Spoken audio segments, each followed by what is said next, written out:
નમસ્તે મિત્રો, મારું નામ છે ગોહિલ રામદેવસિંહ અને આજે આપણે વનસ્પતિ પરિચયની અંદર આ નવો વિડીયો લઈને આવ્યા છીએ.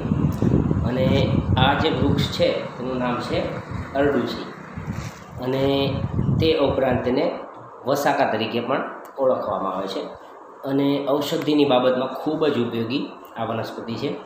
તો આપણે એનું વર્ણન જોઈએ તો આ અરડુસી છે એના પાંદડા લાંબા હોય છે, આપણે વિડીયોમાં જોઈએ તે પ્રમાણે. અને તેમાં અત્યારે ફૂલ આવેલા નથી, પણ એના ફૂલ જે હોય છે તે સફેદ કલરના હોય છે અને ફૂલ ગુચ્છેદાર હોય છે, એટલે કે તેના ફૂલો છે એને ઝુમખા જોવા મળે છે. જે આ અરડુસી છે એક ઔષધીય વનસ્પતિ છે. તેના ઉપયોગ જે આયુર્વેદ બાબતમાં અલગ અલગ દવા બનાવવામાં કરવામાં આવે છે અને વધારે પડતું તેમાં જોઈએ તો એના પાંદડા અને મૂળમાંથી આ આયુર્વેદિક દવાઓ બનાવવામાં આવે છે અને ખૂબ જ મહત્ત્વનો ઉપયોગ છે. તો જો મિત્રો ચેનલમાં નવા આવ્યા હોય તો ચેનલને સબસ્ક્રાઈબ કરજો અને લાઈક કરજો, શેર કરજો અને બાજુમાં જે બેલ આઇકન આવેલું છે તેને દબાવવાનું ભૂલતા નહીં, જેથી અમારા જે વિડીયો મૂકેલા છે તો તમે સૌથી પહેલાં જોઈ શકો. તો આ અરડુસી છે એના ઉપાયો અને આપણે માનવ શરીરની અંદર શું કામ આવે છે અને કેટલું મહત્ત્વની બાબતો છે તે આપણે જોઈશું. જો મિત્રો પરસેવો ખૂબ જ વળતો હોય અને દુર્ગંધ શરીરમાંથી આવતી હોય તો આ અરડુસો છે એના પાનનો રસ 2 થી 3 ચમચી પીવાથી દૂર થઈ જાય છે. તે ઉપરાંત અરડુસીના પાનનું જે ચૂર્ણ એનો ચૂંદો કરી અને નાહવામાં આવે તો પણ તેનાથી લાભ થાય છે. આ જે અરડુસો છે એ શયના દર્દી માટે પણ ખૂબ જ ઉપયોગી છે અને 3 કપ છે એ ખાંસી માટે અને ફાયદાકારક છે અને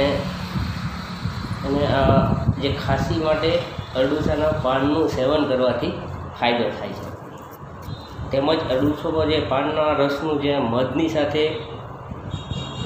મિક્સ કરી અને પીવામાં આવે તો એમાં ખૂબ જ ફાયદો જોવા મળે છે. રક્તપિત્ત અને કમળાનો માટે પણ, તે ઉપરાંત લીવરના સોજા બાબતમાં અરડુસના પાન અને ફૂલને ધોઈ કાઢેલા 3 થી 4 ચમચી રસમાં 2 ચમચી મધ અને 1 ચમચી સાકર નાખી સવાર સાંજ પીવાથી રક્તપિત્ત અને કમળાના નાશ થઈ જાય છે. રક્તસ્રાવ બંધ કરવા માટે પણ અરડુસી મહત્ત્વનું કામ આપે છે. દમ અને શ્વાસ બાબતનું જે કામ છે તેમાં અરડુસો ખૂબ જ ઉપયોગી છે. ચામડીના રોગો માટે પણ અરડુસીના પાંદડા અને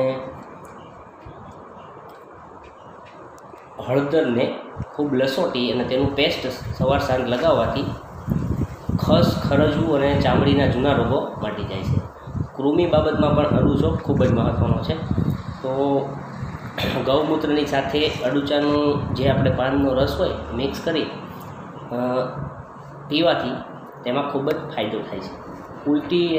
ઉલટીની બાબતમાં પણ અરડુસાનો ખૂબ જ મહત્ત્વનો ઉપયોગ છે. મધ અથવા તો લીંબુ સાથે તેને મિક્સ કરી અને પીવાથી ફાયદો થાય છે. શીતળા બાબતનો જે રોગ છે તેમાં પણ અરડુસી ખૂબ જ ઉપયોગી છે. આંખો આવેલી હોય મિત્રો, જ્યારે આપણને આંખો આવી જાય ત્યારે આ અરડુસી છે એના જે ફૂલ આવે છે એને આંખો પર બાંધવાથી ફાયદો થાય છે. શરદી માટે આ અરડુસો છે એ ખૂબ જ બેસ્ટ છે.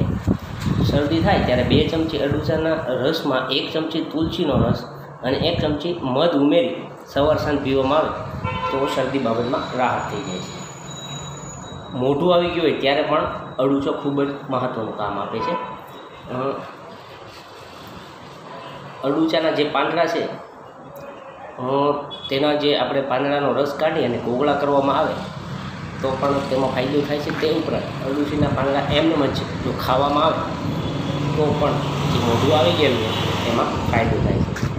તે ઉપરાંત પેશાબની અટકાયતમાં બાબતમાં પણ તેનો ખૂબ જ ફાયદો આપે છે. શેરડીનો રસ કે કાળી દ્રાક્ષનો જે ઉકાળો હોય છે એને અરડુસીના રસમાં નાખી દેવાનો, અંદર ઉમેરી દેવાનો અને તે પીવાથી પણ ખૂબ જ ફાયદો થાય છે. તો આ જે વનસ્પતિ પરિચય બાબતના વિડીયોની અંદર આપણે આજ અરડુસીનો વિડીયો બનાવ્યો છે. આ ખૂબ જ ઉપયોગી છે. તો આપણા વિસ્તારમાં ઘણા બધા વિસ્તારમાં આ અરડુસીના ઝાડ વૃક્ષ થાય છે. તો આ વનસ્પતિ છે તે આપણે સૌએ આપણા ઘરની આજુબાજુમાં વાવવી જોઈએ. તેના કારણે આપણે આયુર્વેદિક બાબતમાં જો આ અરડુસીના 2-3 પાન ખાવામાં આવે તો પણ તે ખૂબ જ ઉપયોગી છે. અને સામાન્ય કોઈ પણ જાતનો પ્રયોગ કર્યા વગર પણ રોજે સવાર સાંજ 1-1 પાંદડું ખાવામાં આવે તો પણ આપણા શરીરમાં ઘણો જ ફાયદો થાય છે. જો મિત્રો ચેનલમાં નવા આવ્યા હોય તો ચેનલને સબસ્ક્રાઈબ કરજો, લાઈક કરજો, શેર કરજો અને બાજુમાં જે બેલ આઇકન આવેલું છે તેને દબાવવાનું ભૂલતા નહીં, જેથી અમારા જે મૂકેલા વિડીયો છે જે તમે સૌથી પહેલાં જોઈ શકો છો. નીચે લાલ કલરનું સબસ્ક્રાઈબ લખેલું છે તે દબાવવાનું ભૂલતા નહીં. જય હિન્દ, જય ભારત.